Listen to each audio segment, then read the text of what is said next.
Two short questions. Yes. Good evening, Dato Seri. My name is Dr. Kumar Raja from the Indian Chambers. But just my question, I kind of like the way you put it. To sum it up, you did say that, the future policies of the nation should be more need-based rather than race-based. Just wanting to tickle your thoughts on how far you think we have come that in the new Malaysia in the last 9 months, and how far you think we have to go as far as that is concerned. Because unfortunately, I'm not sure you probably understand the feeling on the ground. That thought process of need-based really hasn't gained much of traction, even in the new government. Though we want that to happen, but it is not really translated to neither policies, programs, or even the press that is speaks about it doesn't really allude to something like that. So just want to tickle your thoughts on it. Thank you. Thank you. One more question. Hi, Dato Seri Anwar Ibrahim. My name is Jim from Willis Towers, Watson. I have a specific question around what would be the government's strategy or view in terms of creating new engines of growth for the economy. As we have gone through this very historical change in government, and a lot of things has happened, and I believe that many Malaysians also feel that we have healed together and be united as a country. But a lot of being said and done, I think the moving forward question here will be making Malaysia a very competitive country in this region. So I'd like to hear your thoughts in terms of what will be our engines of growth. Thank you. Terima kasih. Now, I think to be fair, the government has shifted. It's not true to say they were stuck to the old policies. But adjusting it would require some time. Of course, my position is a bit different. I would have pushed for faster, more accelerated change. But I think given the present scenario, the vast majority of political elite leadership and the civil servants, or the public servants, who generally accept the fact that the only way to secure the position of the Malaysian Buputra is to continue with these past policies. So we have to engage with them and convince them this is not a zero-sum game. They are not going to lose out. In fact, the difference being from giving support and allocation to the rich Malays, we are now transferring it to the poor, which covers all races. So that process is ongoing. I know some of the deliberations have been going, although some people are stuck to the old policies. They have not matured in the process. And I think we need to work harder on them. On the issue of the second question, priority, of course it has to be digital economy. It has to be robotics, artificial intelligence. This is one area. And high-end technology. Now, we give an example. There are areas that we need to do. For example, pharmaceutical. All right? We import with the same generics from countries, although we have the capacity. Now, I think it is as long as it is transparent and competitive, we can do like what the Indians did, or Brazil, where you start giving notice.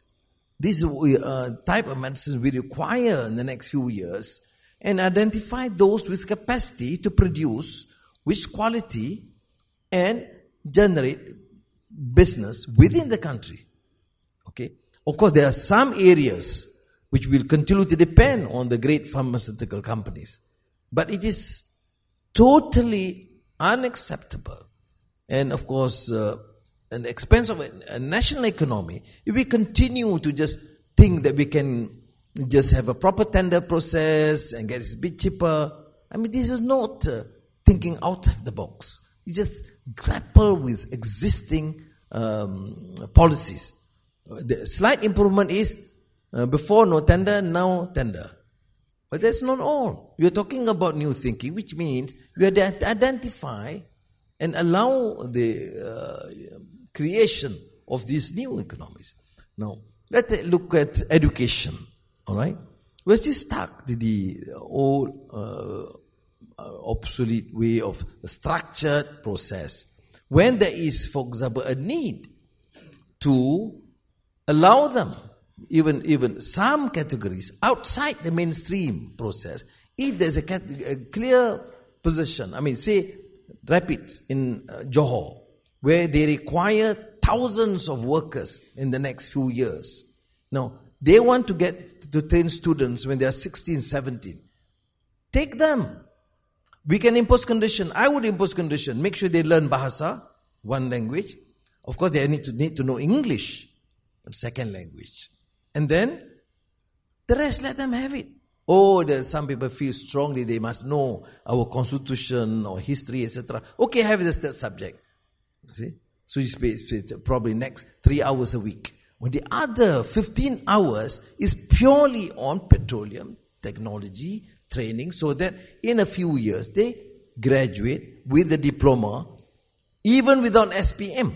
As long as they have this Bahasa as a requirement, I'm not going to change the national policy. But this is something deemed to be quite radical. But it is a requirement. If we are not prepared to do this, we can never graduate. I met a company, Australian-based, who has operations, is an IT company, 50% here, 50% in Australia. Took similarly staff. But at the high end, none of them are Malaysians. So I asked, why are you discriminating against Malaysians? The answer was clear. The IT training must change. Because the training they happen to have in Australia can satisfy the requirements of the company. If I, for example, in the capacity to do that, okay, I say, take that and make sure at least one of the universities immediately have that particular program, a course, to ensure that 100, 150 of the graduates will be taken in by the company. Things like that must be done by our educational institutions. So the new direction will require some thinking in this manner, to identify new industries, new business. But the high end, because we no longer can depend on labor-intensive industry, but then we need ministers or leaders who should be prepared to think in this manner and to, of course, be bold enough, courageous enough to push the agenda ahead, because it's not easy. I served in many ministries. I realized it is not easy. It's easy to listen in this sort of dialogue, this idea, that idea. But you got to go, there are rules, procedures, you go against the law, there's a national education policy, there is, oh my goodness. So, but if you continue to then be stuck to the old method of doing things, you can't. The whole idea about, I said, post-normal times means that it has to be post-normal. And we don't have a choice. Things are changing so fast, and you are stuck to a new agenda for reform means we have to study 6 months, then evaluation, 6 months, then review, another 6 months, they will be overtaken by others. So we have to finish everything. I'm sure we'll make some mistakes in the process. Okay? Like the startup companies. A friend of mine, Mitch Kapoor, a colleague of Steve Jobs, set up this major foundation in California in support of the poorer segment, the Latinos in particular, startup companies. He told me, look, initially, there'll be failures. But quite a number of the failures, the first time failure, given second time, and they excel, unbelievably so. So I think we need to then look at these things. I have more confidence in the young entrepreneurs. Listening to them, it's good. I don't have, I don't have much responsibility. What I do now is just travel overseas and listen to people, including here. So I met, I think, in the last month or so, at least 30, 40 young entrepreneurs. some very smart Chinese, Indians, Malays. I mean, amazing. And I feel rather ashamed that because I was not exposed and have the exposure. I mean, can't blame me. I was Sungai Buloh all the time. Back and forth, my goodness. What sort of crazy world, I mean. This is also post-normal. Huh? So, but listening to them gives me a lot of confidence. I think if I in 2 or 3 weeks I met about 50 these guys. I mean, not necessarily multi-million companies. No, some are small, some big, some are publicly listed. But it shows the enormous potential of young Malaysians, whether graduates overseas or local, domestic. And it is our duty just to give them the encouragement and support. I've not given them anything. I don't have funds. But I only tell them, look, you have any problem with the regulations, you tell me. You want to engage any ministry or the department, you tell me. That's the only thing I can do with a little influence over some ministers and departments, just to give them encouragement, to give these people required support. And most of them don't even talk about, we need funds from you. No.